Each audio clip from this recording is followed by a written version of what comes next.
I've chosen not to have alcohol in my life in the last 2 years. I've had my little slips, but like overall, I've made huge improvements. And like speaking from, I can't compare trauma. I think it's all relative. But like guys who are in the thick of it over in Afghanistan, seeing things like I'm pretty sure humans weren't conditioned to see. Yeah. It's like if these guys are bettering their lives through these principles, like it's a cheat code for, I don't want to speak for yourself, for someone like me who hasn't had to deal with those extreme circumstances, right? And like the older I get, the more real I have chats with my buddies. Like my old high school buddies, like we aren't like that. Like we'll just rip each other, and that's cathartic in its own way. Absolutely. Because like if you don't see the boys for like 5 years, it doesn't matter because like you weren't that deep with them anyway. Yeah. But my like new connections, it's just real, it's raw, and like I don't really get into the terms masculinity myself, but like for me, like a self-assured man is someone who's willing to have that conversation, right? And it's like that's the most masculine thing you can do is actually deal with whatever relative demons you've had, conquer them, but realize that like on the other side of that is freedom and a license to have perspective that you wouldn't have had before if you were still turning to your vices and still numbing out that pain, whether that's, through chasing money, through chasing success and work, which I think those things are healthy to a certain degree, or more negative vices that are social norms in Irish Newfoundland culture, such as boozing with the boys, or, oh yeah, like you had a tough loss in a sport. Like I'll relate to sport growing up in a household that preached that. Win or lose, oh, at least I get to go out with the boys. Yeah. Right. And like for me, that turned toxic because I realized there was less and less of the boys around. And I was still doing that at, probably an inappropriate age for my goals. Like I looked around the bar and I was like, I don't respect anyone in here. And then I turned it on myself. I was like, I guess I don't respect myself because most of these people know me. It wasn't that I didn't like them. It was just, I didn't look at these people as people I wanted to like model my behavior off of, or like that like I respected as a professional. And with that came like, and like when we spoke about it before, like a guy downtown who owns a bar, I'll leave the name out of it just for confidentiality reasons, literally looked me in the eye and was like, yo, you're going a bad route. And that was August 2023. And like I'm pretty open with, I went to AA, I still go occasionally. I went through the steps. I was led through them from a guy who has almost 50 years sobriety. And it unlocked perspective, but like this inner peace that I would not have had if that man didn't walk up to me in his own bar and tell me to basically get my shit together. That's like, if that, to in a roundabout way, that is probably the most masculine thing that man could have done, because he took all financial gain out of it, looked at a struggling young man, could probably relate to him, and said, no, I'm at least going to say my sense. If this man runs with it or not is completely up to him, right? We've had chats since then. And I'll walk into that bar every now and then and have a non-alcoholic beer, right? I tend not to go there because it's just not a good place for me. Yeah. Because I'm still early in sobriety. And it's, I'll always be in debt to that man, because that's like, there's nothing to gain from that. That's the innate goodness of people wanting to help others, right? And like being a healthcare practitioner, that is a beautiful gift that I'm blessed to be able to at least try and do with people Monday to Friday, right? So that's fantastic. Yeah. It's you don't hear that story very often, especially somebody who's around the culture of drinking and that, helping somebody, seeing it early enough to really help you. And it sounds like it was the turning point. Yeah. And I mean, that man saw me drinking his pubs since I was, underage. Okay. Right? Like, I had a fake ID, right? But that's culture here. Like, arrest me. I underage drank, Yeah. But for that very reason, like in my extended family, alcoholism is an issue, right? Like I'm a first generation Newfie. Both parents are Irish, but I saw in my close family network the evil side of growing up in an alcoholic home, right? And it delayed my drinking compared to my buddies. However, just the incessant, I don't know if I have the gene or whatnot, or if it's just the conditioned response of, going out and drinking excessively over time and justifying it. And for a long portion, loving it, right? Like, actually, like, I would still go back and say no regrets for most of the stuff I did, because it unlocked like shyness in me when I first started drinking. Mm-hmm. It like allowed me to be free. It allowed me to socialize and meet a lot of people.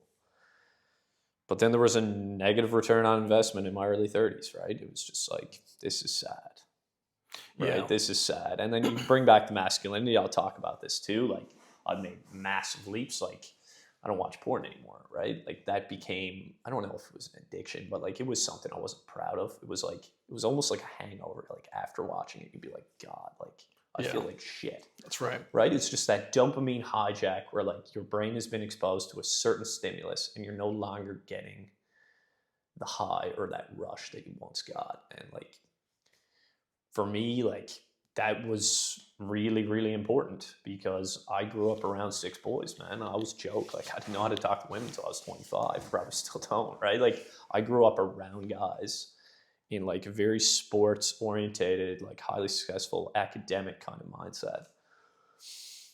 And like, the last thing that I wanted to do was get tied down with a family. I still don't want kids, and like, to each their own. But I'd also fallen into the trap of pairing like masculinity with like chasing women and booze. And it was like, no, man, like, this is not morally what you're about. Like, you are a man who prioritizes integrity because it was modeled to you by your parents and your ancestors before you. And then it was like, okay, well, why are you doing that? And it was all ego, man. It was all like that little kid who felt insecure about certain things, pivoted a certain way because my perception of things that happened in my childhood. And then like, I was just glad I had the perspective to be like, you're better than this. You're not yet, because you got to earn the right, but it's like, deep down, you want to be a good family person first. So that's being a good uncle to my niece and nephew, and now my newest nephew. And then it's like, second, you want to be a competent, reliable, consistent professional. And consistent was something that, like, I love this Nick Bear quote. It's like, it's better to be consistently good than occasionally great. And I had mastered being occasionally great and was so allergic to being consistently good that I was like, that's what I need to figure out. And if I didn't go to AA, I wouldn't be having this conversation with you right now. I wouldn't have the success along with my 2 business partners who, thank God, have more life experience than me, 40, 44 and 46. I wouldn't have the self-assurance to come on here and be raw and real with you. And it's all because I just decided to deal with my shit, man. Yeah. Right? And it's as simple as that. I'm no more courageous than any other dude. I just was like, I'm sick of being the old version of myself, man. Right? And like, I can't really wait. it. I can't wait to get in Yeah. to that, to dig deeper. Sure. I'm going to introduce you. Sure. You are a first-generation Newfie with 2 Irish parents, as you mentioned. 2 Irish parents. Proud of the Irish lineage. Yeah. Tell from my beard, I got a little bit of that too. Yeah, for sure. Grew up the middle child of 3 boys, and in the other family around 4 boys. Yeah, so that it's not blood family. Like, parents are still happily married. They recruited my father over, so they were Irish healthcare practitioners. Parents work together very closely, so we spend family dinners with them. One of them is my business partner, Kevin, and we really grew up in 2 houses, right? So you guys have known each other since you were children? children? My whole life, man. Wow. We spent Christmas dinners since I was, too young to remember.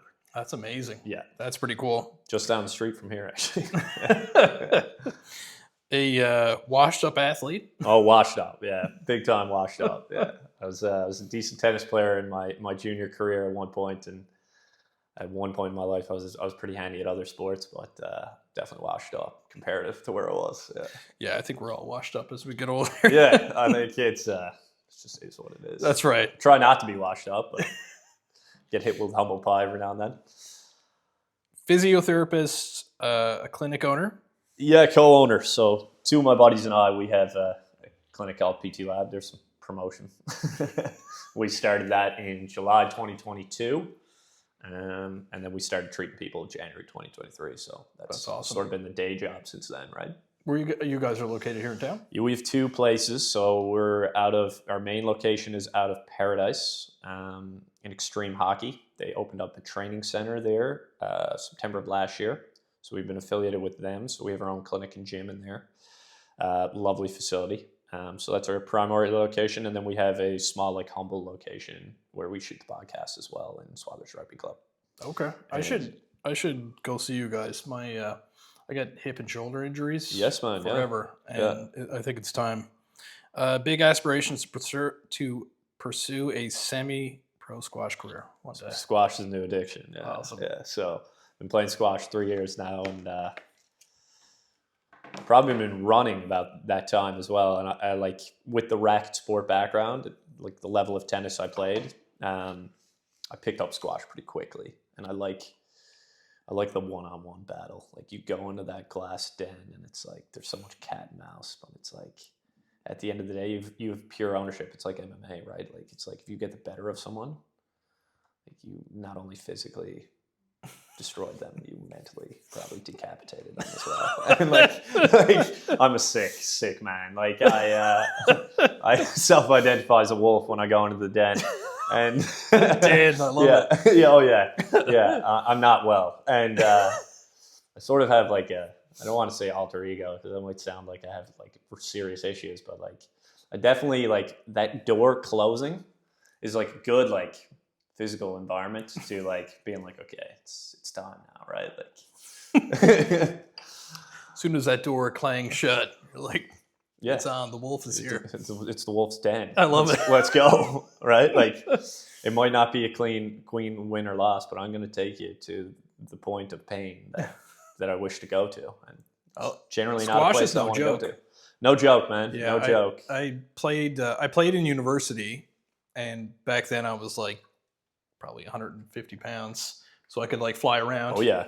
And I went in and you know, I run and stuff like that, so I feel pretty athletic until a friend of ours invited me to play squash. I was like, yeah, I used to play back in the day. Nice. And like, he has a couple beers, I'll say, but man, he put on a class. Like, it was brutal. Oh yeah. And I was like running into the wall, and like I couldn't get a point. Yeah. Guys who properly know how to play, they own the tee, right? Yeah. It's like I'll try and relate it to the sport I know nothing about in jiu-jitsu. It's like they already know the shot patterns that are coming, right? So like in jiu-jitsu, if you give up a position, then there's pattern recognition. So they can do 5 or 6 things, or they know that you have 2 options. And then they got you, right? Like, it's like, okay. Like, I remember my first class and only class to date, rolling with 𝐃𝐨𝐧'𝐭 at the end. And it was just hilarious. Like, the guy's legit. Like, he's been around for a long time. And he was just, like, uncoiling other parts of my body that, like, I was like, oh, now he's got my wrist. Oh, now he's got my, like, shoulder. And I was like, oh, now he's got my calf. And I was like, oh, he could rip my Achilles off right now. And I was genuinely, like, he was like, no, you're doing the right stuff. And then he was just, like, toying with me. And I was like, I probably need 10 years on the mats to, like, look at this guy and actually have a move, right? Oh, and yeah. It was awesome for me. Like, squash, wicked sport, man. Super physical. It's intense. The one-on-one battle is nice, but, like, the community here is sweet, man. That's great. Everyone's very inclusive. They're all pretty, like, successful, self-assured people. I haven't had that experience in the tennis community. I think it's changing here because there's a guy who's really in charge now that I liked. He was a good junior coach of mine, and it's slowly changing. But there was no doubt, I'll say it on air, like, I was coach here for 4 years. There's a sense, even worldwide, in that sport of, like, entitlement. Okay. That doesn't seem to exist in the local squash community. And, you know, Newfies not being necessarily the most entitled people in the world. Like, both my parents definitely knocked the socks out of that kind of thinking with me. You know, like, we were blessed to have money growing up, but I remember learning a hard lesson when I was 9, making fun of a kid from where he was from, and Dad, like, sat me down in the car and was like, you know, a man's worth is not based on how much money they make or where they're from, right? And like, it's like squash is wicked, but like everything I learned about being like a good human being, like I first didn't learn like modeling my parents. I learned from like coaches. I learned from sport. I learned from like the trials and tribulations of like hard losses. Like I didn't win. Like I won every now and then. Like I wasn't special. I was above average. But like I always gained motivation or discouragement from the hard losses.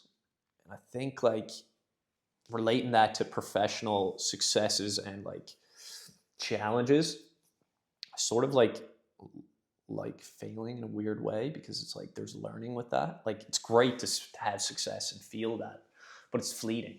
Yeah. Like I'll be big-headed enough to say I accomplished everything I wanted to accomplish at 33 years old professionally, right? And that comes from a guy with a letter on his wall from the Canadian board saying that I'd failed the multiple choice exam to gain your eligibility to practice in Canada and would have to go back to college. I had to argue that, right? So it was a 5-year process in between graduating physio school and actually being able to be licensed in Canada, right? And it took 8 years because of COVID to get full license. Now I moved to Ireland and I got these amazing opportunities. But it's full circle for me for sport and in life. Was like, not to get too deep, is like, man, like you gotta be blessed to have those moments of adversity. Yeah. Right? Like now there are some people that get dealt a hand they don't need to be dealt, right? But like that's their cross to bear, man. You know, Oh, absolutely. right? Like I think back to the masculinity, you know, it's not banging 100 women and getting hammered with the boys. It is meeting adversity and to keep going. Yeah. And at this point in my life, I personally think that if you want to do something, you just don't quit, and you will reach some level of success. Yeah, the plateau might be here or there, but if you really want it, you just don't quit. You just got to keep going. You're going to get beat up. 100%, man. Well said. Yeah. Perseverance goes a long way, right? And it's important. Well, I have 2 sons, and that's the most important thing I try to teach them. Yeah. I'm like, if you want to do hockey, you got to go to hockey every time. Yeah. You can't. And if you don't like hockey, you got to play for the year. Yeah. And then you can move on. I like that. Yeah. Honor your commitment. Right? Oh, absolutely. Yeah. And if we're going on a hike, you got to complete it. We're not stopping, you know? That's something that like I was guilty of not honoring commitments for a long period of my life, right? Like I would do it when I wanted to.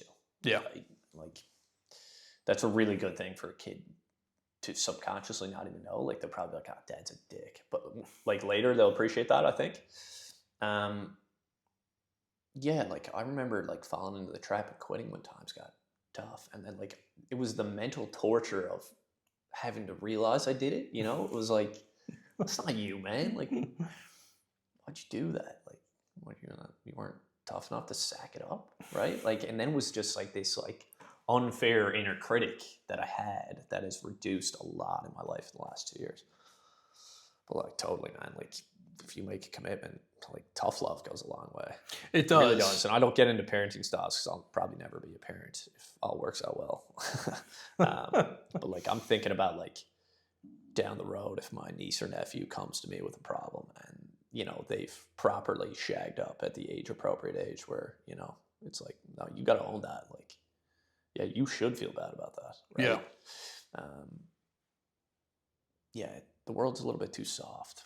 It is, yeah. In certain limelights, I don't want to generalize. No, there. Excuse me. I think that, especially nowadays, there's too much comfort. Yeah. I mean, the devices we have, what you do to unwind now, at least for me and a lot of people I know, is you sit down and you play some silly game on your phone, or you know, you veg out on Instagram. Yep. And you don't really have to read.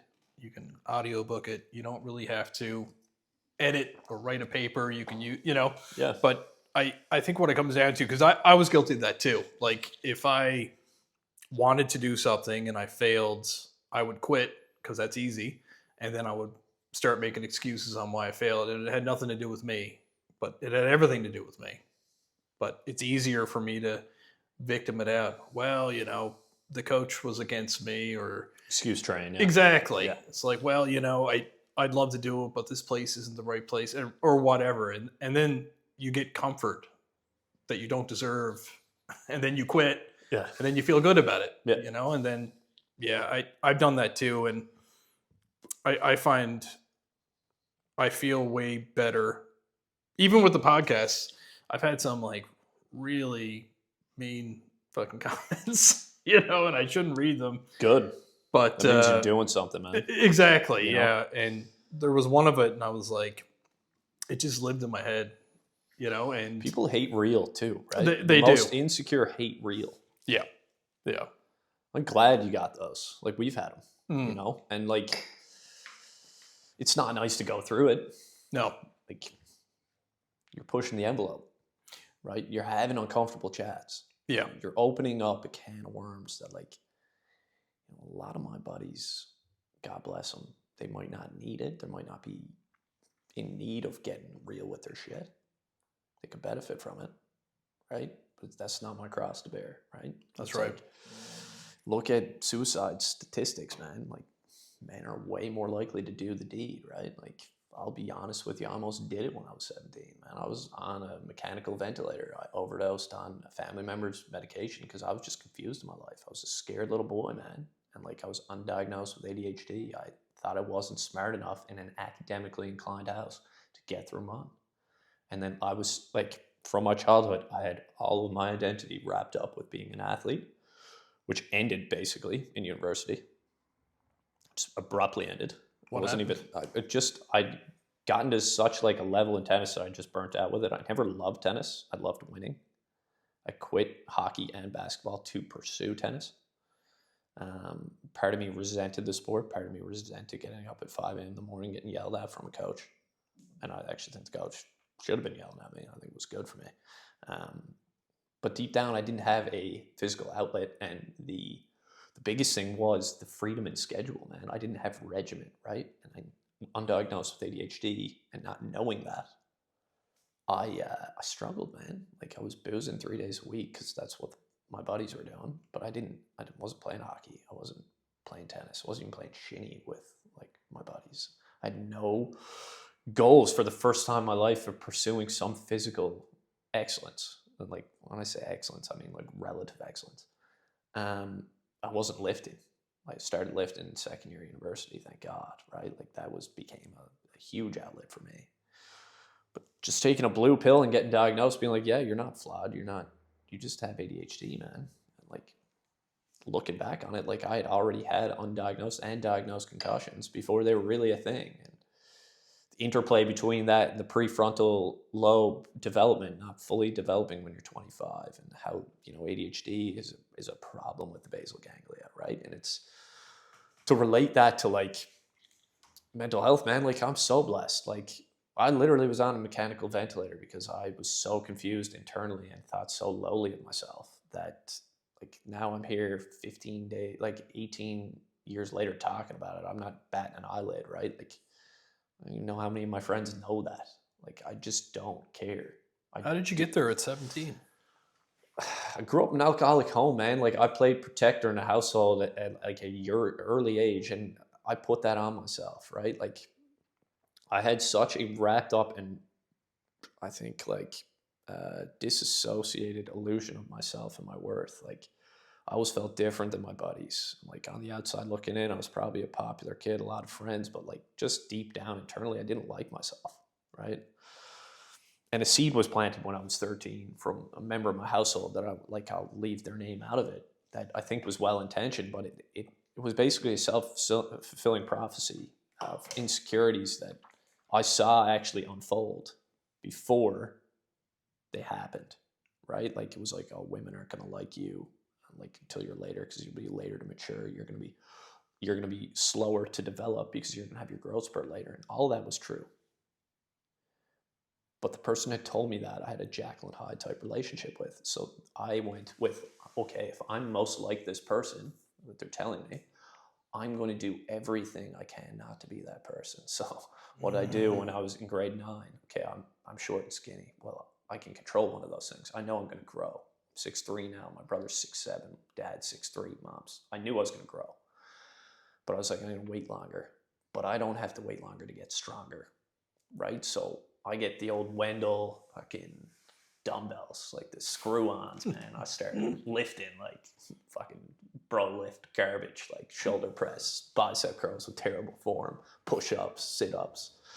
And I'm like, I might be skinny, but I'm going to be skinny strong, right? And it was just like this good thing, like good outlet. But like, man, like there's probably not a huge age gap between us. Like I'm 34. I grew up like born in 1990. Like this was in 2003, man. People weren't lifting then. No, right? no. Like, God bless the intrinsic motivation I had from being a competitive individual sport athlete as well, because a couple of my buddies who were also short and skinny were trying to compete at a national level in tennis.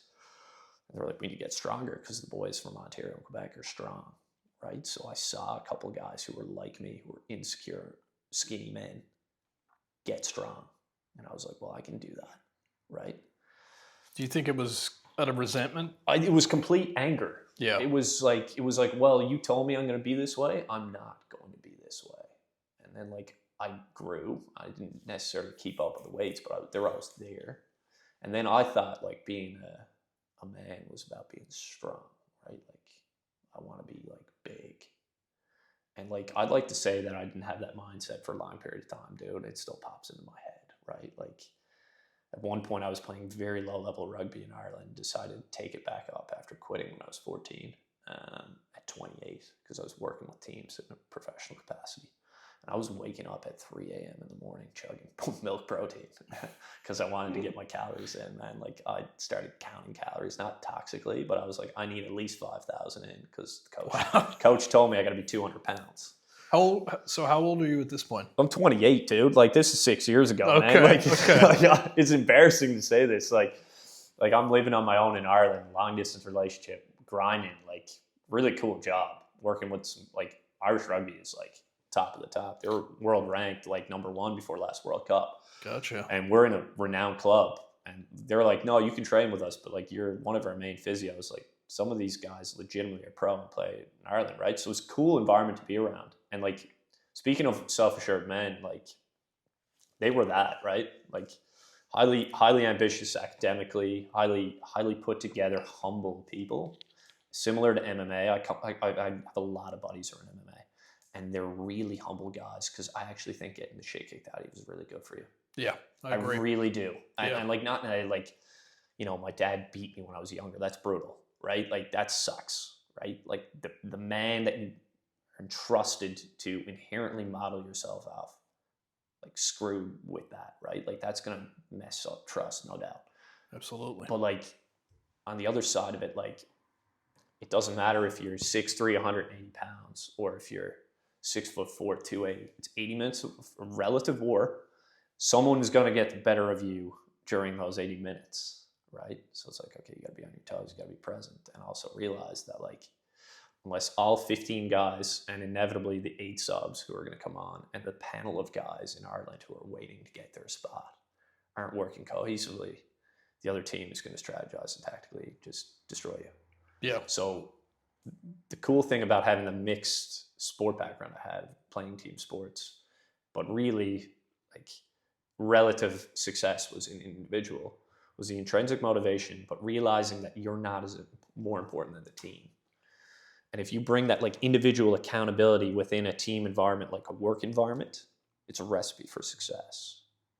That makes a lot of sense. And these MMA guys are unbelievably disciplined, but humble. Mm-hmm. And I don't know if there's better rounded athletes than MMA guys. When I look at the 3 main realms of fitness, well, I'll say 4 for a sport. 1, technical. 2, cardio, 3, strength, and then 4, flexibility, mobility. I don't get in the racket of getting in between flexibility and mobility. If you can move, you can move, right? You need both. I think well, you mentioned before, like they get their ass kicked. You go to a jiu-jitsu class, it's a lot more control, but like you're going to get strangled. You know, you might catch an elbow or whatever, but the controlled violence and the struggle and the perseverance, and you don't have to prove yourself. You know, you do in that fight, but you've been training for it. So the outside world will seem a lot more slowed down, you know, and when it comes to, they get their aggressiveness out, I think, in the ring, training, They you have know, to. and Have to. I think it's good for your brain too. I find, well, for me, obviously I'm not a high level MMA person, but just doing jujitsu and martial arts, when you're out there and you're rolling and you're training, it shuts off your brain, and it's very meditative, you It's know, cool. and I like that. because you're in this struggle where one wrong move and you're going to get tapped. So you can't overthink it. Yeah. You can't think at all. Yeah. You just got to let it happen, you know? Sort of like the survival instincts, man. You know, like it goes back to that primitive kind of mind. fight or flight. So Yeah. I get a similar relatable thing for me would be trail running. You're out in the woods, East Coast trails, that hunter-gatherer brain takes over, and you know, you trip and fall, it's not a big deal. When you're in the ring, the conditions are a lot more extreme. Yeah. Right? Like you're fighting to get some trained assassins in there, man. And like, you know, it is controlled, but things can happen in the heat of the moment, right? Like Absolutely. if you get 2 black belts in there, man, who are competitive dudes, like come on, you just want to get the better of the guy. Yeah. Like, you know, you're not probably trying to take this guy out, but like find yourself in compromised positions. I'm speaking out of my ass here, but like I'll just relate it to other sport. Like if you're at the bottom of the ruck in rugby and you don't like the guy, you can haul on his finger, man, because the ref isn't there, right? Like let him know what's up, or you can just give him a dig, a little elbow to the face. Like all that stuff is blurred lines, right? Whether it's wrong or right, it's part of the sport, right? So like, I mean, I wasn't getting better than most guys at the very low level I played. I was never going to excel in the sport, but like I have a mouth and I've got a sharp elbow, right? And it's like, okay, you play the cards you're dealt. I'm not the most physically imposing guy. I'm not going to outlift most of these guys. I'm pretty nasty at pull-ups, but it ends there, right? It's like, okay, I'm relatively quick. I'm not the quickest dude in the world. I'm really coordinated, and I'm very motivated. So like I will go for a 50-50 ball. And I was like, okay, that's my separator, effort and bit of speed. And oh yeah, it hurts to hit a skinny guy, because guess what? There's no cushion when you fall on him. That's a good And point. like I learned it from my dad growing up. Like I was a short, like small, undersized dude. Like, yeah, there's a part of the shin guard when you're playing soccer that's exposed, and it really hurts if you hit that ankle bone. So if that really fast guy goes by you again, like let them know what's up, right? Not in a bad, like, oh yeah, okay, like you get yellowed if you do it, or like if you slide tackle someone vindictively, like red, but it's the nature of sport, man. There's That's right. blurred lines, right? Like you're trying to get the competitive advantage, and for me, that's fascinating. Like hockey was my first love. I was not a goal scorer, man. I was just like a guy who loved to play.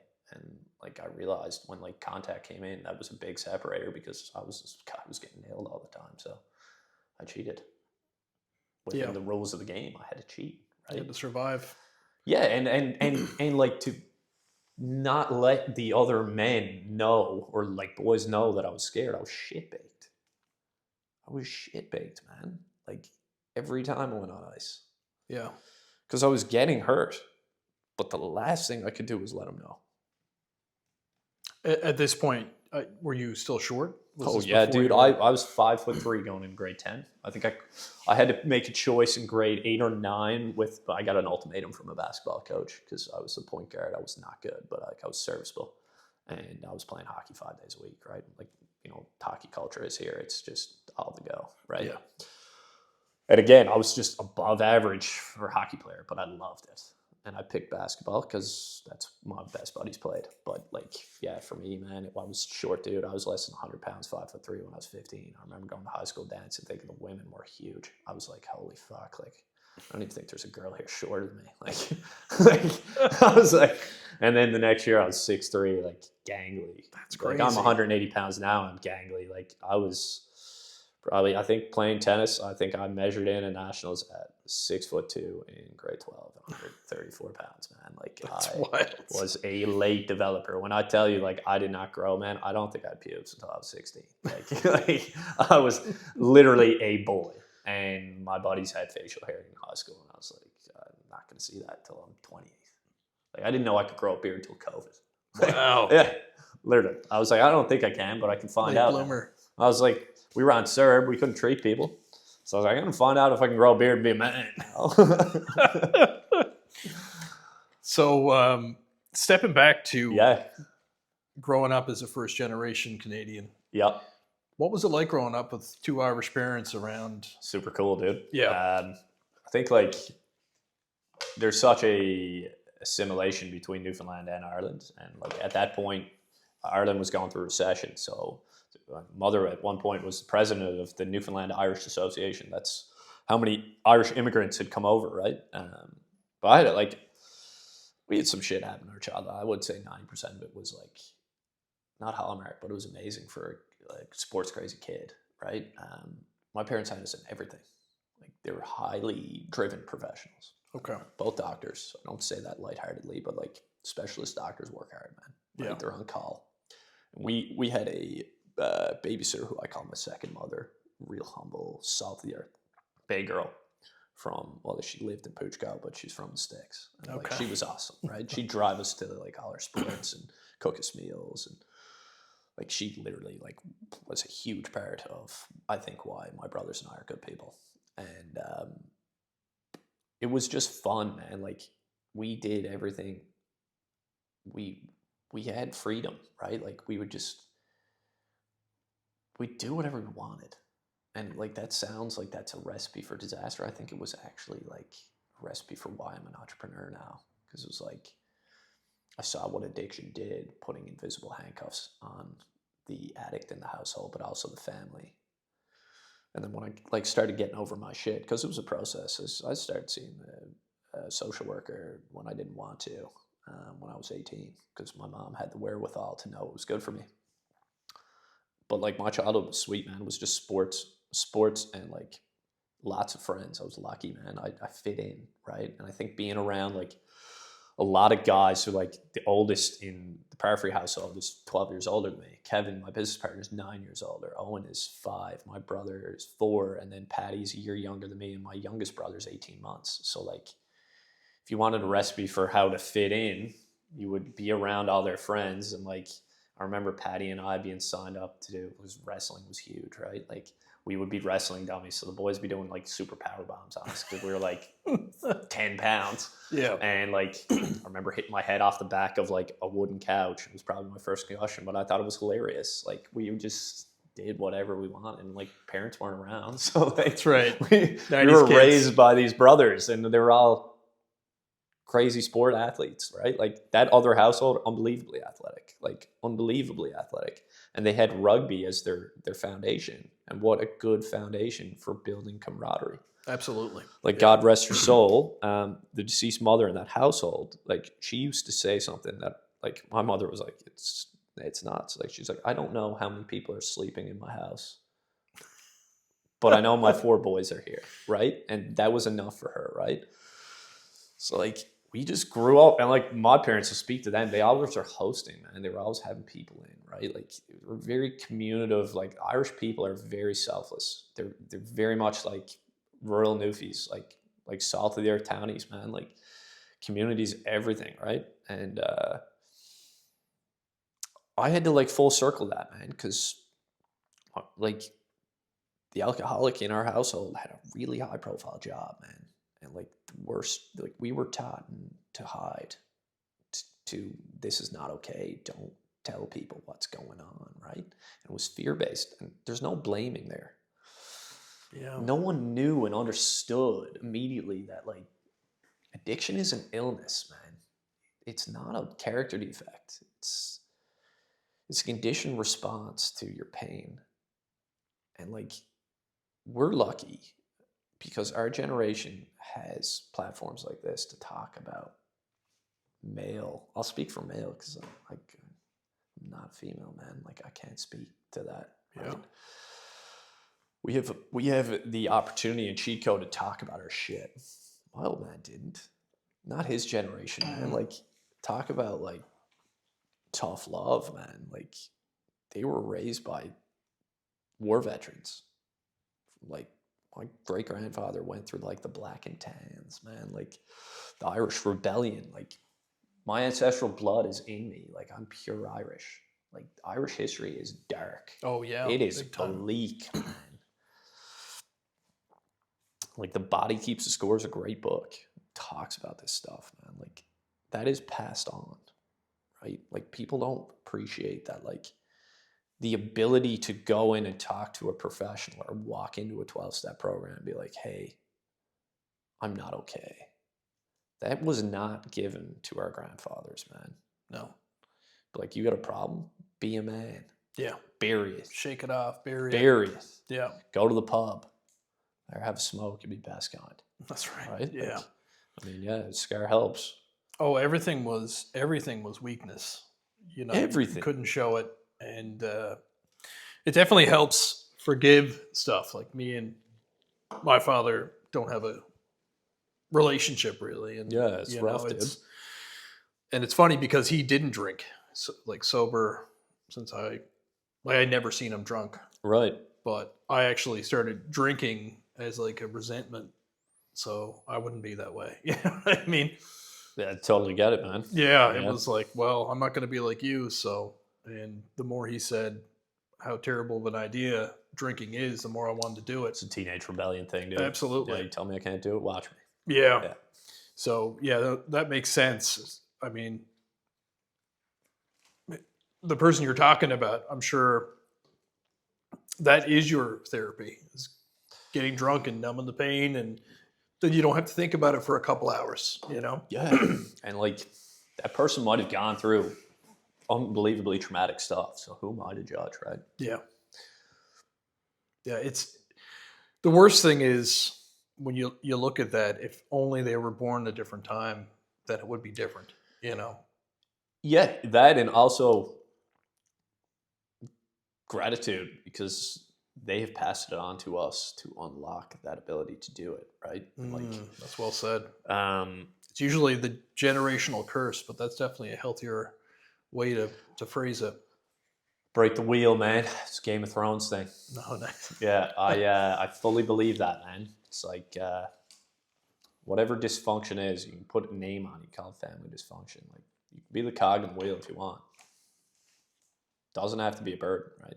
Yeah. Best way to model behavior to the next generation is to actually behave that way. This is easy. I can talk like I know how to deal with trauma. I can say it with more self-assurance now in the last 2 years, but really since I was 18, man, like, I had to look demons in the eye at an early age after trying to kill myself, right? I'm blessed. I'm in the game of pain as a physiotherapist, right? Like, we deal with athletes, we deal with everyday people. And pain, whether it's financially driven, emotionally driven, physically driven, spiritually driven, you name it, it's all processed the same part of the brain. And, like, for lack of a better term, the brain doesn't give a fuck. Yeah. Because it's processed there, right? So you could have physical manifestations of pain that have nothing to do with musculoskeletal pathology. Like, your knee could be screaming out right now, and there's nothing structurally wrong with your knee or back, right? And it's because the pain has that's manifested in that person. Really? Yes, absolutely, man. Absolutely. There's a book called Explain Your Pain from Lormier Mosley and Dr. David Butler. They're pain experts out of Australia, which are really renowned. Australia and New Zealand, really renowned in our field for being pioneers. Okay. And he uses this real life experience of, I think he's like in the outback, and he gets a bad snake bite. This is Butler. And he's a bad infection. Like, he almost loses his leg. He's like life-threatening. Anyways, he gets over this. Kid you not, he's in his garden like 2 years later, just gardening. Feels the same exact pain in the bush, no snake bite. The brain had perceived it as like an associated memory. And like, he was like this, and he's in studying pain, and he literally felt it, looked down at his leg, and like within like 20 minutes, like, he felt nothing. but his brain had was such a traumatic experience with it that like neurologically it had like sensitized the associated response of the environment to doing that, right? And it's like amazing. well, yeah, and it like a real life example would be like, man, that guy last time I was on the mats effed me up. I'm scared to go back in with that guy. Yeah. Right? And it's like, yeah, or like that exam, that subject, or, you know, that person. I'm afraid of that person. So then like you're anticipating it, like public speaking. Oh, it's so nerve-wracking. You should get up there. It's not that bad. Right? It must be a survival instinct. Got to be. It's like, it's like why human beings pick the easier, softer way. It's like, that has to be survival in some certain way. Yeah. Right? Like, not saying it's the good way. Like, our hunter-gatherer ancestors probably didn't have that option. No. Like, I'm not going hunting today. Well, you're not eating. Yeah. Right? Or you'll be eaten. You'll be eaten. Yeah. So it's like, okay, that's not an option. I've actually heard that the fear of public speaking is linked to if you were speaking in front of the tribe, it would be usually some kind of trial or some kind of judgment. Cool. Yeah. I've never heard that. Yeah. Makes sense. It does, because you get that fear and everyone gets that. it, you know. Yep. But with conditioning can be dulled down, right? Absolutely. Yeah. Yeah. I actually find, well, when I would interview guests, Yeah. it'd be nerve-wracking, and I just, you know, I'm like, where are my hands? It took a while. You're doing the Ricky Bobby? Exactly. Raising them up, yeah. Lower your hands. Not to linger on it, but so you're 17 and you we can go back. You have that experience. Yeah. So what led up to an attempted suicide? Jekyll or Hyde type, all or none kind of perception of my childhood, right? Felt like I had no self-worth if I couldn't make it academically. That was just for me. Like years later, people in my house would be like, man, we don't care if you do a trade or you're a garbage man if you're happy, right?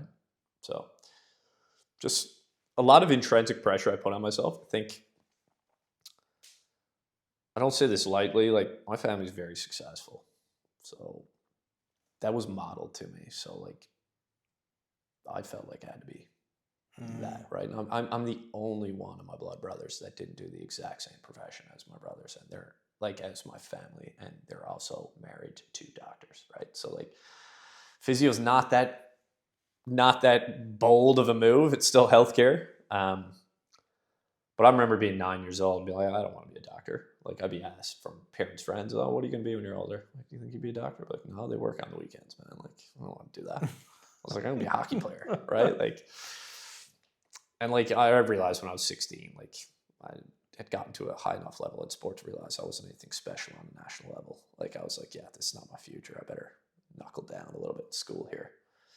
And my original plan was to be a ski bum in Grey Rocks, which bankrupt my grade 12 years. So that went that plan. I was going to be a ski, golf instructor, and tennis instructor. And like, I was Does sound pretty sweet. I was pretty good at all three. I was like, that's pretty sweet, man. Like I was like, I don't want to go to school. Like, and I remember like the career counselor coming in and being like, yeah, so you applied for MUN, like any idea what you want to do? And I was like, no, my plan A just fell out the window. Like I'll probably do business because I want to make money.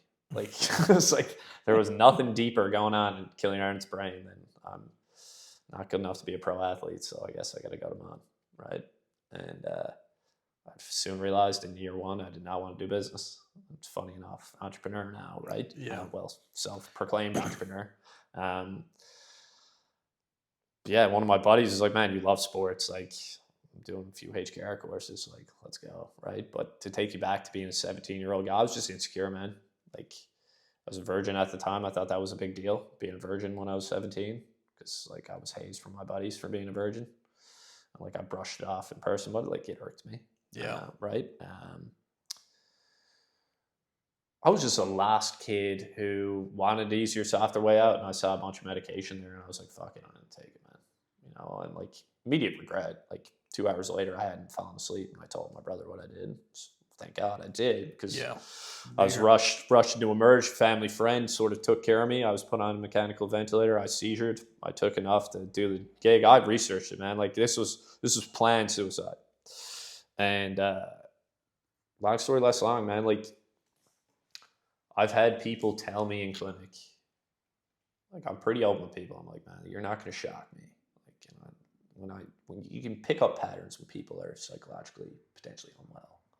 I've had people tell me they want to kill themselves, right? And like, this is physio hearing this, right? And you don't think you're going to hear that. I've heard it, man, because you build a relationship with people, right? And people in pain are people who need help.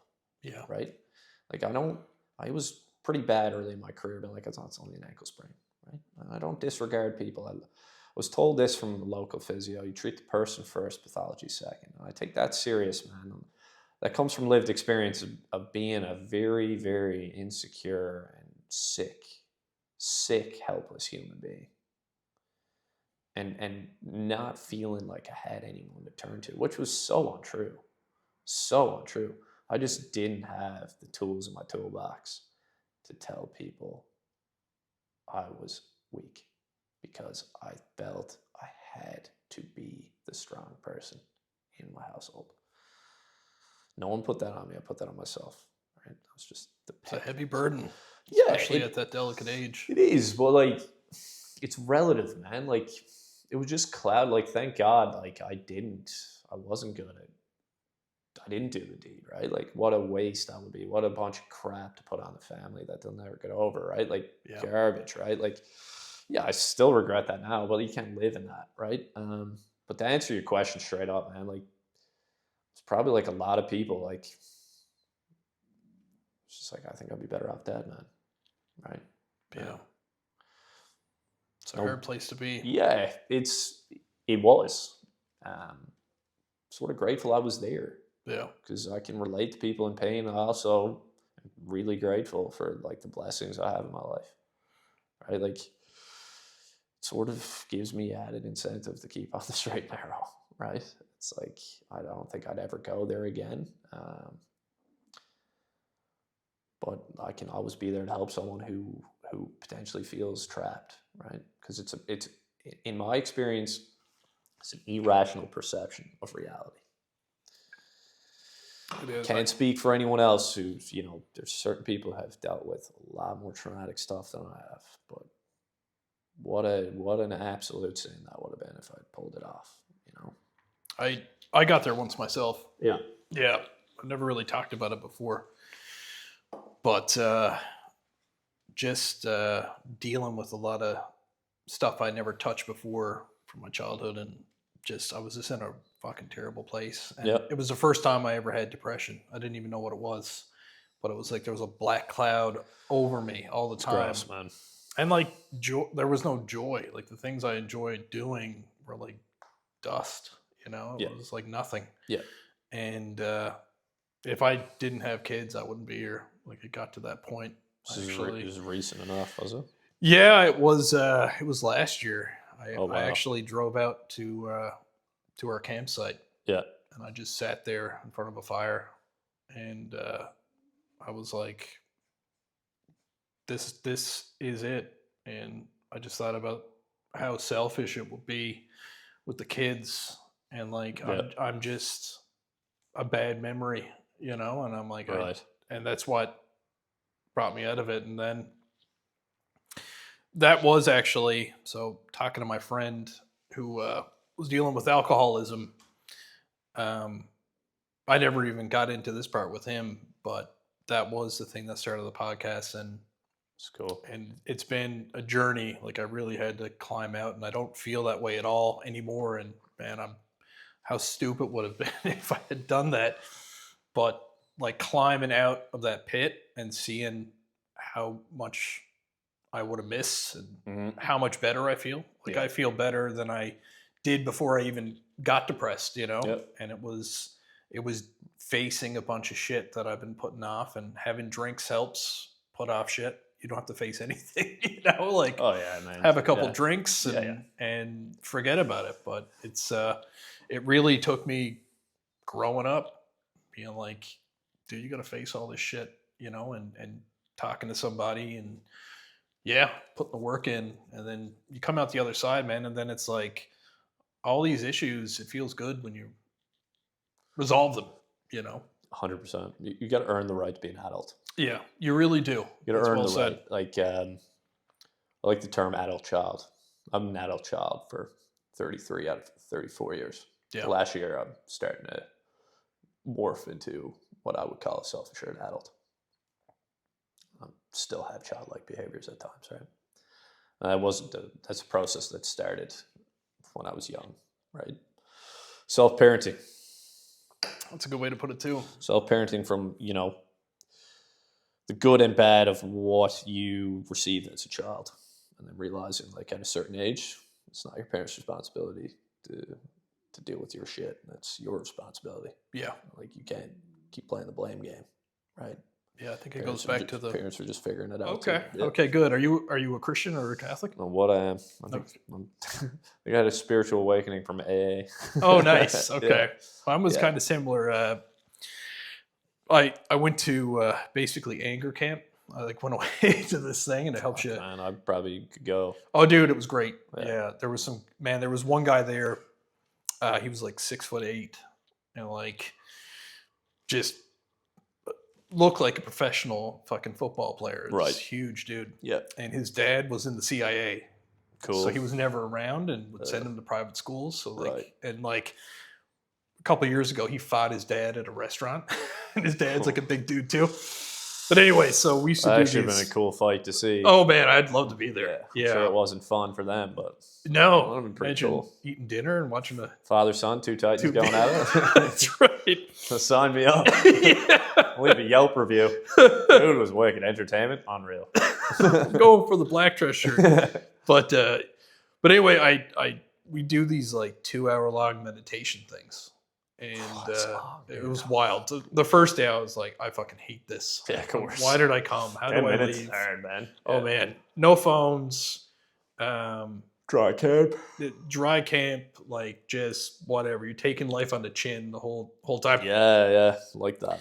So I was in this super deep meditation, and they were talking about a spirit guide and whatever. And basically, mine was like an angel kind of thing. It was really weird. I was never a religious person, and he just broke out of the sky, came down. Cool. Told me his name was Alabar. Alabar? Yeah. I was like, Okay. Aladdin? I was like, where the fuck did I come up with Is that? that the only Alabar you know? And see, I've never heard the word before. I was a Latin guy. I don't even remember Alabar. No, Is never that heard the of it. dad of Jasmine?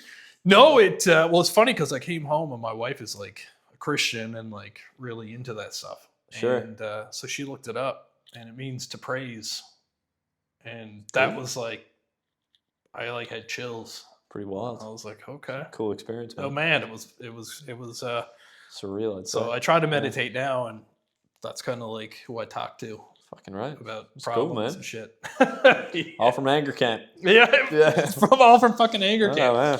Yeah, we did a cold plunge. I mean, Good stuff. Cold plunger, man. Well, a couple of the guys there are maniacs. And Oh, they were part of the crew that go all the time, are they? no, we were all just you're one and done there. And whatever, cool dudes, really cool group of fellas. And this Australian guy's Where was the camp to? it was in the middle of the woods in Calgary. Cool. Yeah. So you had people from all walks of life. All walks of life, the States, Australia, Cool. Everywhere. Yeah. And so we snuck out because they want to keep you in this spot. So we snuck out to the lake. Naturally. And we're like, let's fucking do it. We stripped down to our fucking underwear and go to hop in. But the lake had water, and then it had fucking ice. So Middle of winter, Calgary? what's that? Is this the middle of winter in Calgary? Yeah. Oh, man. Yeah. That's bitter, dude. So we jumped in, and all of us just That fucking got to sounds- water up to here Ugh. and slipped on the fucking ice, and then you're just you're lying tits on up. ice. It was crazy. Yeah. That's that's obnoxious. Stupid. I've been out skiing that way, and it was hitting minus 25 and 30 at the top of Lake Louise, and just jump it, do a cold water dip in that. Oh man, I don't think my balls ever came back.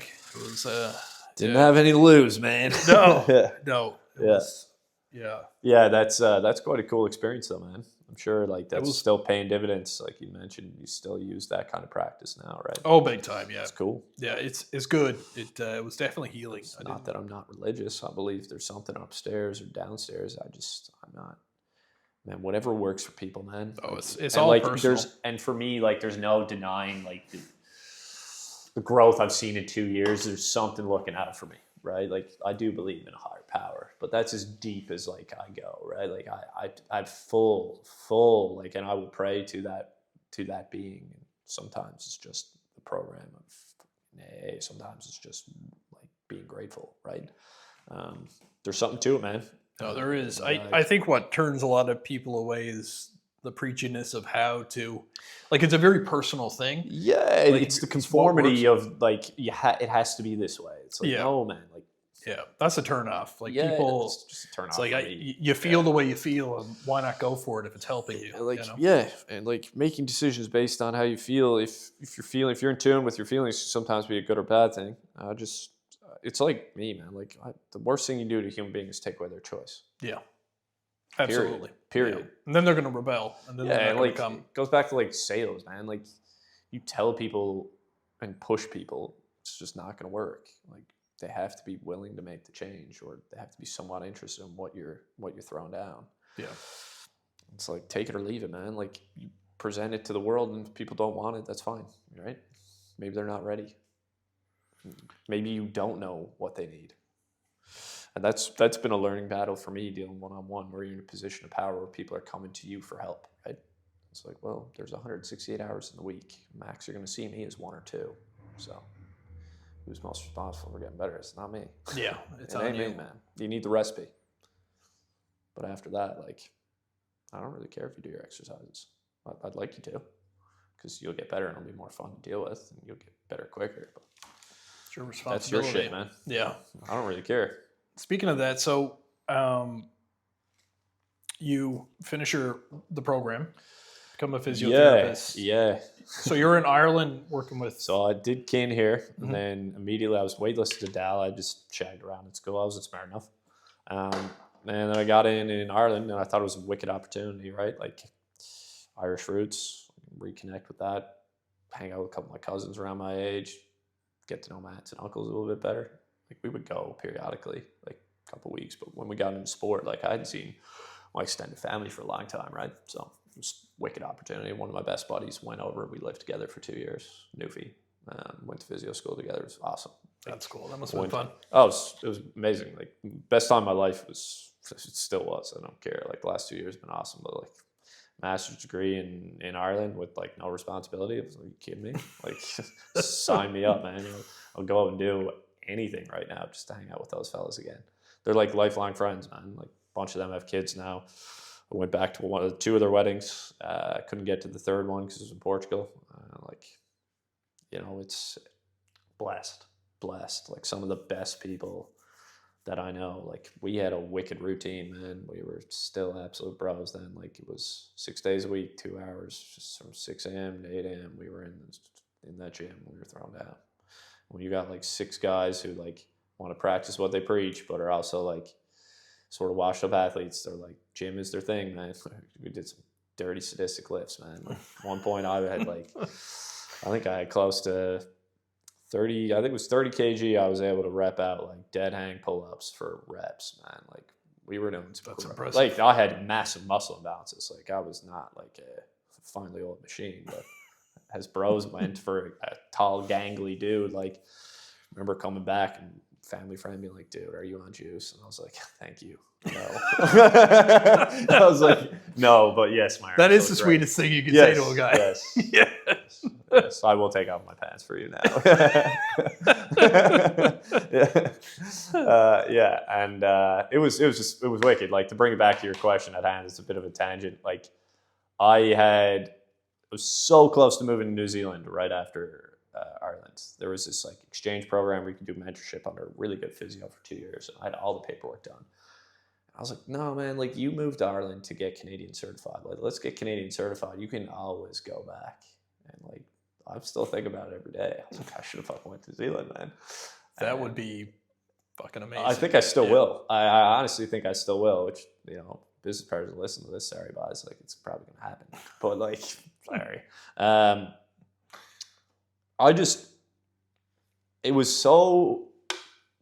It's a cool story, man, because I was 25, thought I had it all figured out.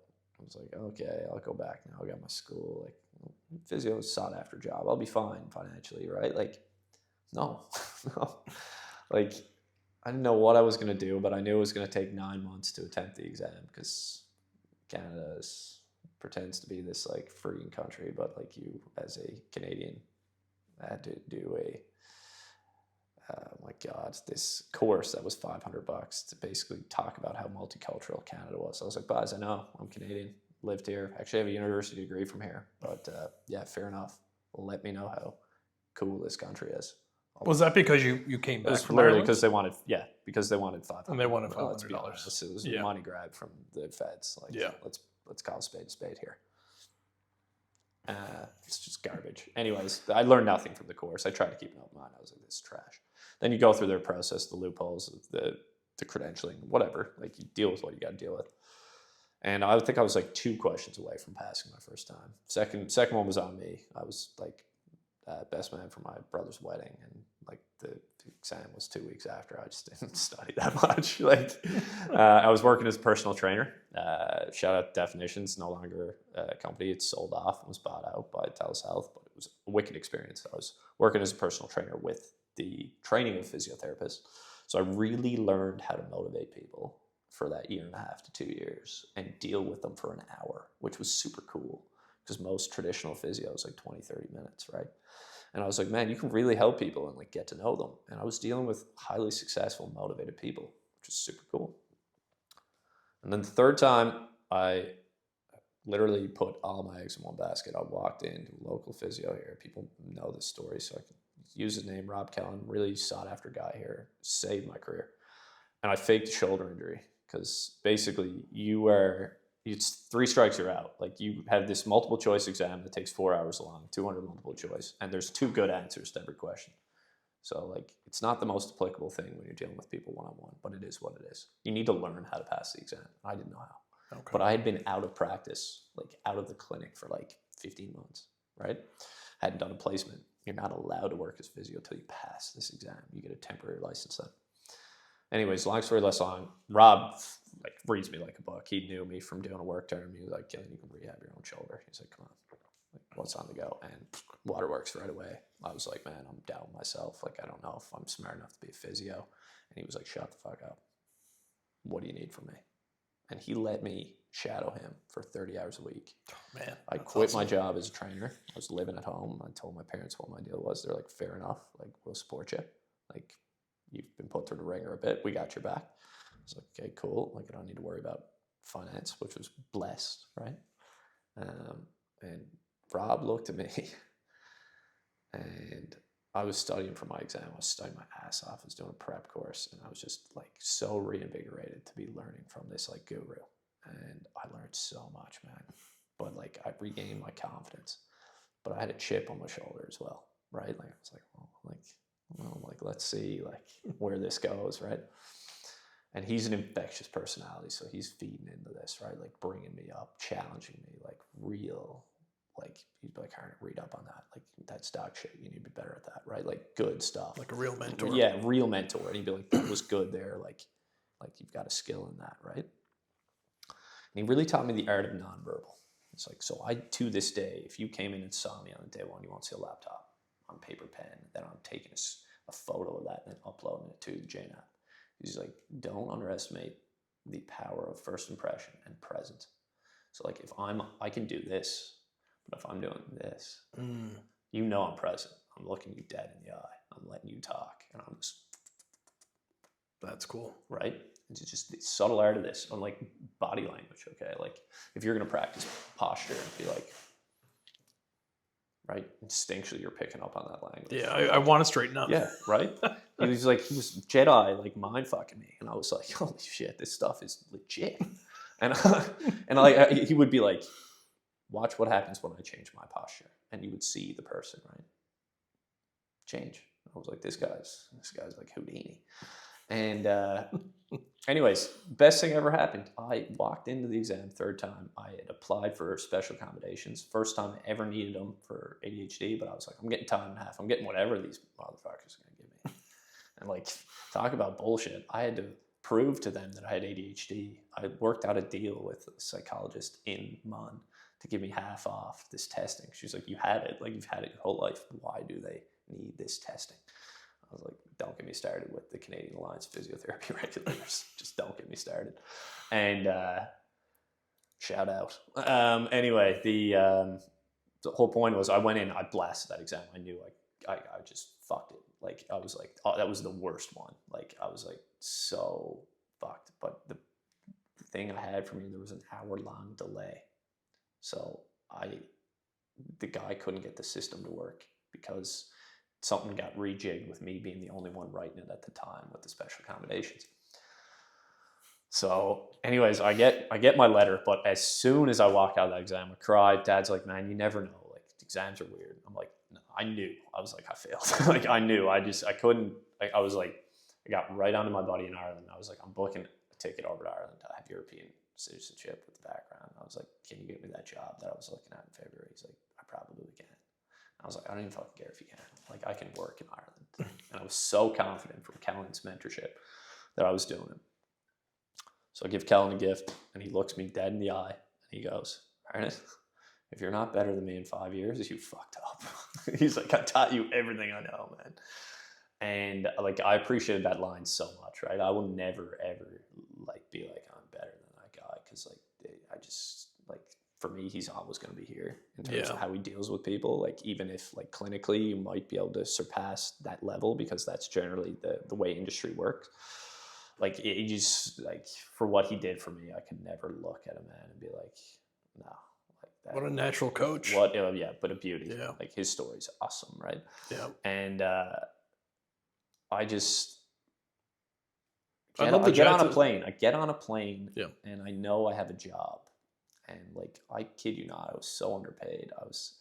Came from like Silver Spoon background here in King William to like living with two strangers in a small little narrow shit room that like I had to unscrew the table. I love this story. I had to unscrew the table off my side dresser. It was that narrow. I couldn't fucking open the thing, dude. Like, it was literally a room built like me. It was just a tall beanpole. Like, it was literally, I want to say, a third to a fourth of the width of this room. Like, it was so small, dude. Oh my God. And like, I was paying €550 a month, which was a steal back in 2017. And I loved it, man, because it was like, this is everything I haven't been. It was like instead of rags to riches, it was like riches to rags. And I was like, fucking right. Like, I love this.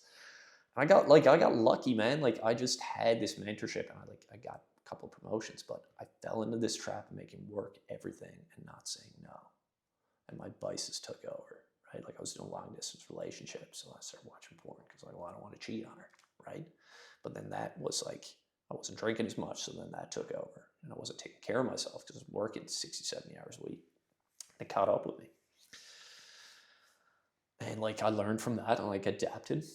And long story less long, I came back, and this is probably my favorite part of the story of just passing this exam. Was I was on rugby tour as like a volunteer physio, because you wasn't allowed to be a physio yet. About to write the exam, I moved back to just write this final exam, right? This was my last and final time. Like, I'd argued for academic reconsideration from the hour-long delay, I got it. And this was like the be end all. But I had proven to myself, and I knew going in, the pressure was off. Even though all things would say, okay, this is your last shot. I was like, I know I'm a good physio now. So I had proven that to myself. So I was like, I had enough faith in the universe to be like, even if I fail this, I'll figure it out. Yeah. Right. Like, I moved into an apartment with strangers. I thrived, more or less. I had some rough months, but like, I thrived for 18 months over there, right? Like, real dark times too, but I got it done. You're putting the reps in at work. Putting the reps, man. Like, just like that, like, little suit of armor, right? And I had a black eye when I walked in to write that exam for the fourth time. Like, I wasn't playing rugby. I got knocked out from one of the teammates that I was physioing for because he was hazing players, and I didn't think he should have done it.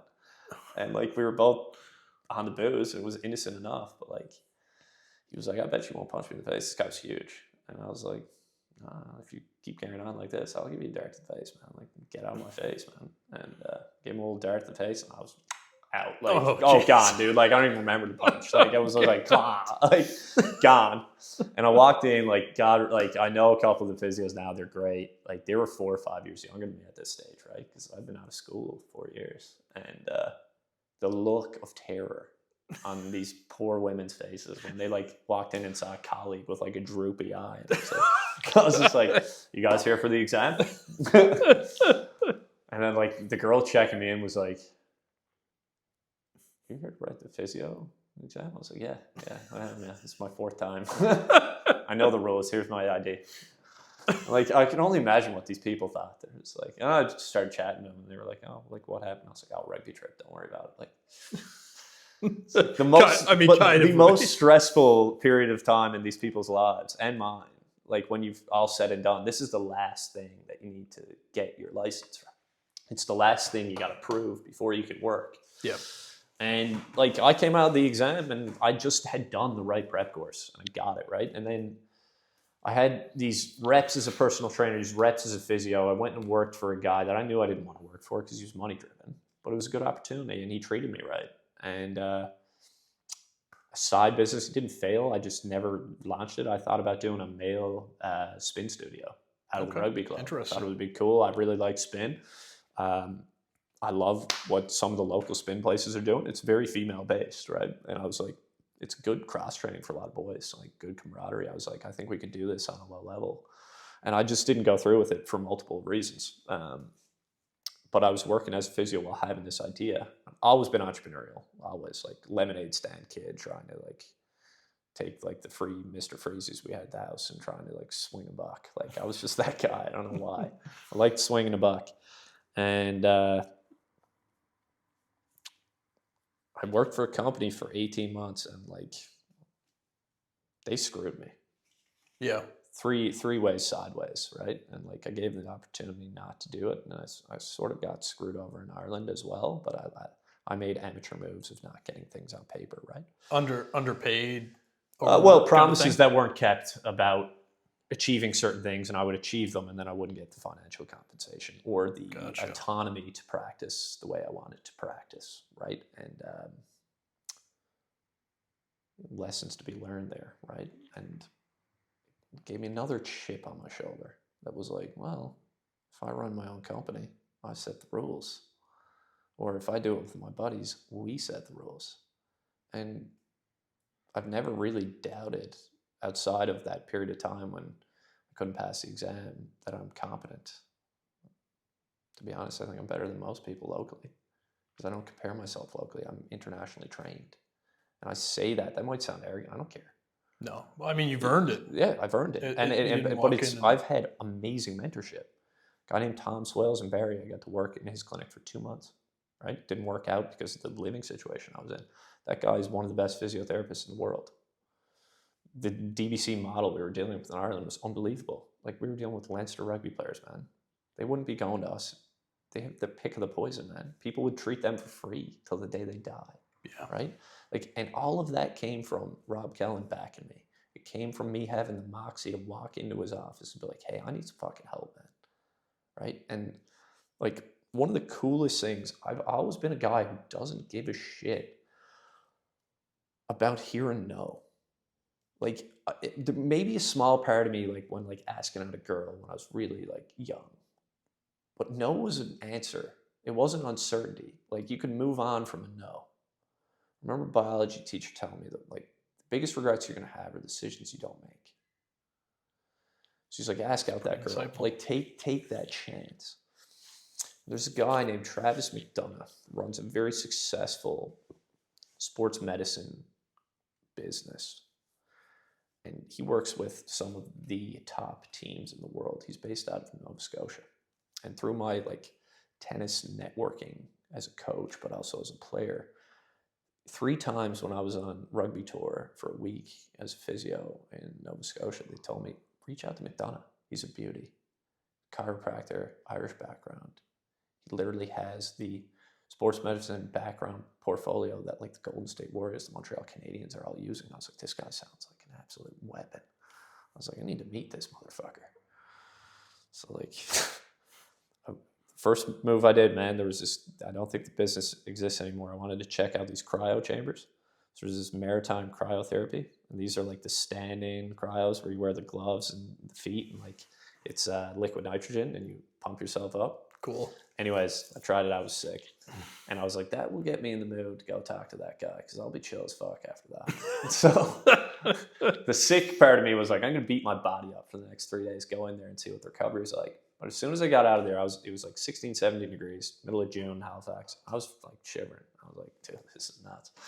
I was like, man, this would be, and like the narcissist, like toxic part of me was like, this would be really good for weight loss and personal training world. And I was like, Cillian, don't go there. It was like, case in point. It was like, okay, we're going to go into his office. And like, this guy's big time. This is like downtown Halifax. Like, this place is highly secured. I knock on the door. Security guard comes out. He's like, who are you? I was like, I'm no one, but I'd love to talk to Travis McDonough. Is he in the office? And the guy sort of had like this look of bewilderment. It's like, I'll go check if Travis is there. And I was like, jackpot, he's there. This guy fucking knows where his boss is. And if this guy comes out, it's Travis. He's on the phone, and he's like, yeah, come with me. He like leads me into a boardroom. And the biggest kicker was his assistant who came in, who's like his second-hand man, was like, hey, I recognize you. You were on the sideline in the rugby game. Wow. Fuck. I was like, you a rugby guy? He was like, yeah. So we hit it off. I'm looking around this boardroom. It's massive. It's got like Steph Curry with a picture of this guy. I'm like, holy shit, man. Like, I can't believe I got in here. And the guy, like, credit to him, really nice, humble dude, gave me 10 minutes of his time. And there's one word he said to me. He was like, I think, like, the technology we have is outside your price market. And for what you're doing, like, I told him about this PT Lab idea I had. He was like, I love it. He was like, it's a good idea. He's like, I think the biggest tell and why I gave you 10 minutes of my time is because you had the balls to walk in here. And he was like, that generally means you get shit done. And I was like, I don't know if I get shit done, but I'd like to think I do. And like, for that guy to say that, he didn't have to say that. That guy's worth fucking tons of money. Yeah. But he's also like a highly respectful guy. Screw the money. I was like, well, there's a lesson to learn there. I was like, a lot of people don't have the fucking balls to do what I just did. No. Right? No, absolutely. And it was, we got a contract with baseball facility here at Premier Sports Academy because I called the owner up because I heard good things. And he answered his phone from a dugout in Miami because he was taking a team down there. And I was like, you do the podcast? He's like, I'll do it right now, but the audio will be shit.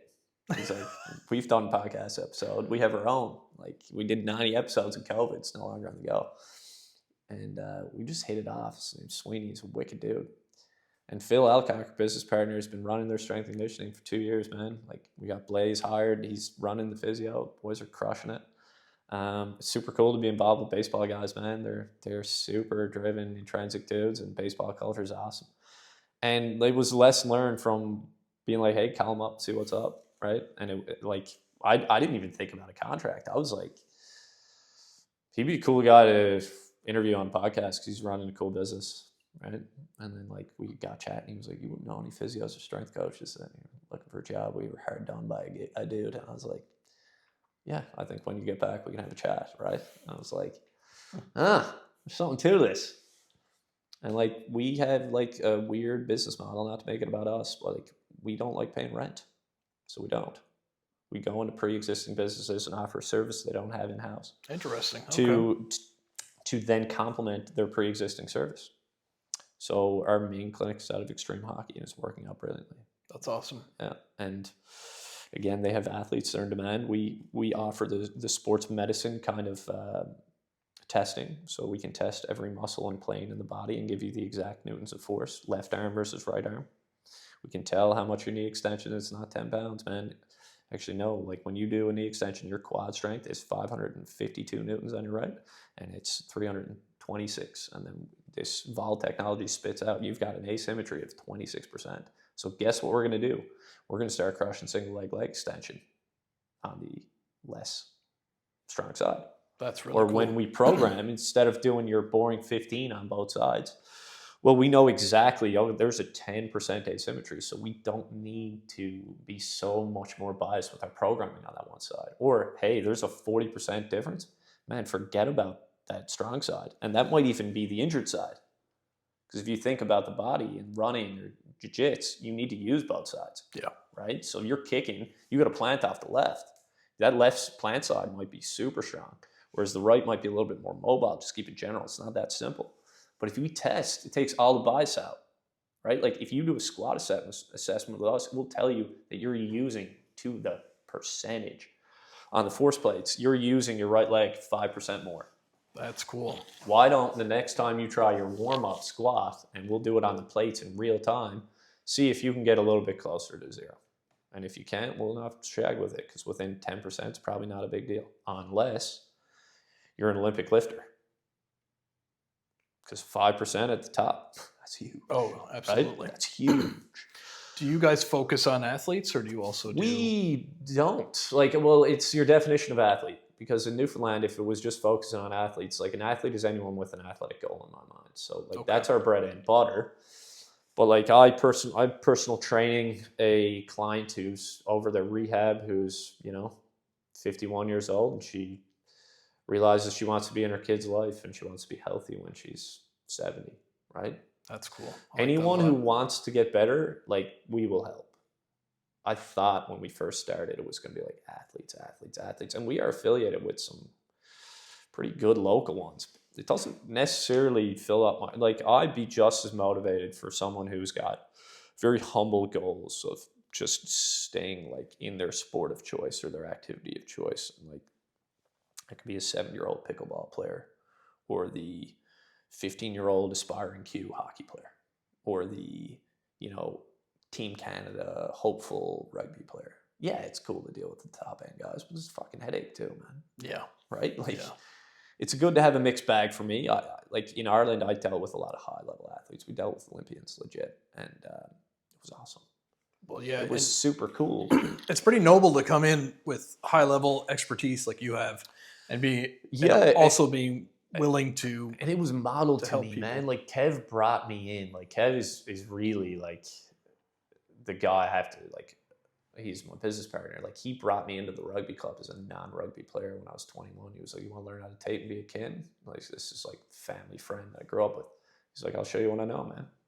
Right? Like I was entranced in a rugby culture, and then he's a fantastic. He's got a wicked reputation. He's not an outspoken, arrogant dude like me. He's beloved, and like that was the modeling I got, man. Like I'm only as good or above average as I am right now because I had such good mentorship and I had the moxie. I'll give myself this to go seek it. It wasn't money driven for me. It was like learn your craft and learn it well, and keep learning it well. That's awesome. You have to. I know you have to take off. Yeah, I can probably do another 15. I'm going to ask you the question I ask all of our guests, but for guys out there going through a rough time or feel like they can't climb out of the pit, what would you recommend as something to get them out of their issues? I would look at your biggest vice, and I'd get real with it, and ask yourself why that's become a problem, and do a little bit of soul searching on that. Yeah. Also realize that like in today's dopamine nation that everyone's got one. So like newsflash, you're not that special. Deal with your childhood trauma. Deal with it. If that's reaching out to a mental health professional, if that's calling up one of your trusted friends, do it. Take that risk. If you don't get what you want from that friend, at least you know that. What drove me nuts, to speak from my own experience, was the unknown, was not knowing and feeling alone. So technology can be a vice, but it can also be like an absolute avenue for this stuff, man. It's no surprise that humans struggle with mental health. So it's your choice, man. You either live in the suck or embrace the discomfort of trying to get real. And I'll speak from my own experience. It's the greatest decision I made. And it was one that I had to keep making. And one that I got to a certain point and I thought, like, okay, I'm there. No, you're never there. And people might think that's exhausting. It's not.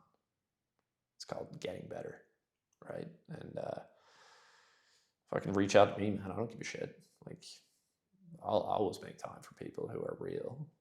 And I won't have the solutions for you, but I'll let you talk. I'll listen. You won't have judgment from me unless you've done something really messed up, right? But yeah, that would be my answer, man. Get real with your shit and get vulnerable, and realize that like most human beings want to help other human beings, and like if you give someone the opportunity to help you, you generally be met 9 times out of 10 with some understanding. And if they can't help you, they'll probably put you in contact with someone who can. I'd like to think humans are that pure. Yeah. Right. Yeah, I would too. Thank you, man, for coming on. No, thank you, really man. Appreciate it's been it. Cool. Been cathartic talking about this stuff too. Like we talked about that shit a long time. Yeah. Thanks, man. Appreciate it. Great to meet you.